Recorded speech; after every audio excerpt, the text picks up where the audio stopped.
আসসালামু আলাইকুম। আজকে চললাম মালয়েশিয়া থেকে, উদ্দেশ্য শ্রীলঙ্কা কিভাবে যাব এটা আপনাদের সামনে একটু তুলে ধরবো। প্রথমে বের হয়ে গিয়ে মেট্রোতে বসলাম, যাব আমি কেএলসিসি থেকে বাসে যাব। আপনি যদি প্রাইভেট কারে যাই সর্বোচ্চ ভাড়া লাগবে মালয়েশিয়ার রিঙ্গিত 65 টাকা।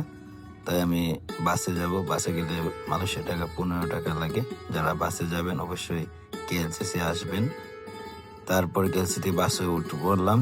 বসে আমি বাস থেকে নেমে এয়ারপোর্ট চললাম। এয়ারপোর্টে এসে সর্বপ্রথম আপনাকে কি করতে হবে, আপনাকে আগে বোর্ডিং পাসটা নিতে হবে। আমি বোর্ডিং পাসটা নিয়ে নিলাম। এখন একটু এয়ারপোর্টটা ঘুরে দেখাবো আপনাদেরকে, নিজেরা দেখতেছি কেমন লাগে। যদিও এর আগে আমি শ্রীলঙ্কা 2বার গেছি, এখন গেলে 3বার হবে। তারপর এয়ারপোর্টটা ঘুরে আমি আর সময় নষ্ট না করে সোজা এয়ারপোর্টের ভিতরে ইমিগ্রেশন পাস করে চলে আসলাম নিচে। আমি এখান থেকে ফ্লাইট যাব শ্রীলঙ্কা। বোর্ডিং পাস শেষ করে এই মুহূর্তে প্লেনে উঠবো। আশেপাশে একটু দেখানোর চেষ্টা করতেছি। এটা হলো আমার প্লেনের ভিতরে ওঠার পরে নিজের একটু কেমন লাগতেছে।